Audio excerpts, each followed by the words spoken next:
Nung dinala si Steph dun sa mobile hospital, ang una namin napansin syempre is yung puncture. May puncture site doon sa kanyang left leg. Tapos along with that, swollen yung buong leg na yon. Tapos according to Steph, nung time na yon, may konting twitching ng kanyang muscles. And may konting numbness din.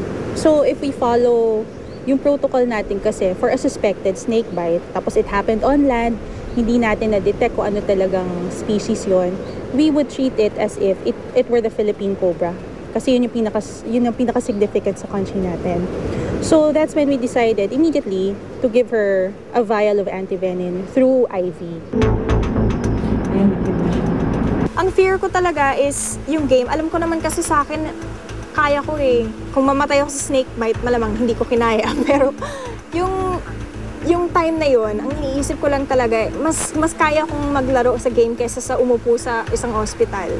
Ibig sabihin, kakalat yung buong venom sa katawan. Pwede magkaroon ng komplikasyon, kunwari blood problems, until eventually it may progress to that point wherein hindi na siya mahirapan na siyang makahinga. Ultimately, death. Bulan, kailangan dalhin ako sa Manila kasi hindi pa ma-detect kung ano yung kumagat sa akin. Sorry guys.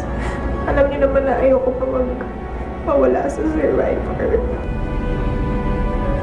Bulan to the verge na lang. I want her to come back. She completes a numbers game for us. In this game, she's a piece of the masterpiece that the Bulan boys have. Naiiyak. Kasi mag-quit eh. Ayoko pang mawala. Gusto ko talaga umabot sa dulo. Tsaka gusto ko talagang gawin yung best ko. Ayoko na yung hindi ko decision yung gusto ko to kasi gusto ko talagang manalo. Kahit hindi manalo, basta ayokong nag-give up na lang na hindi ako binote out.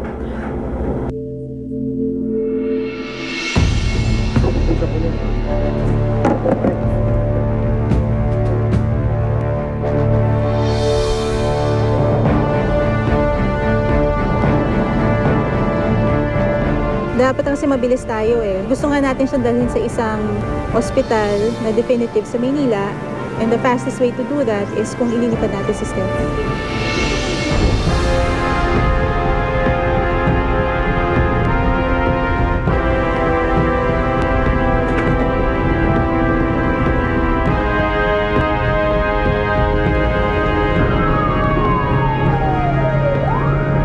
Nag-sink in yung takot nang dumating na ako sa emergency room. Dinala ako sa emergency room, tumatakbo yung mga tao. I was on a stretcher, tapos nilipat ako sa hospital bed. Tinutulak ako and they were running. Ang sa akin parang lahat ng tao sa paligid ko natataranta.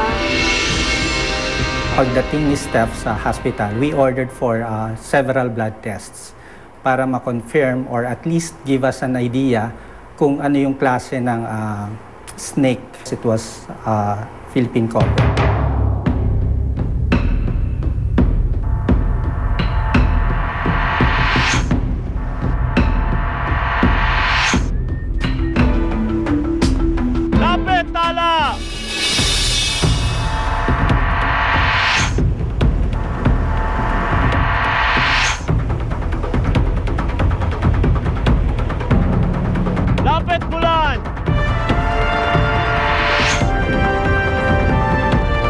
We left for the challenge area, not knowing kung ano ba totoong nangyari dito. What are we doing? Or is it a challenge for reward? Is it a challenge for immunity? Ano ba talagang plano? Tala, kung napapansin ninyo, wala si Steph ngayon sa tribong Bulan. Kagabi, nagkaroon tayo ng emergency medical evacuation kay Steph dahil nagising na lang si Steph at may namamagang kagat sa kanyang paa.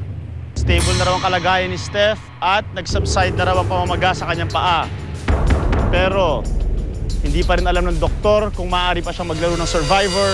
If she doesn't come back, 5 lang ang Bulan and 6 Tala. That means that we don't have our numbers anymore. Habang hinihintay natin si Steph, Castaways, may gagawin tayo ngayon. Tala, Bulan, everybody, drop your buffs.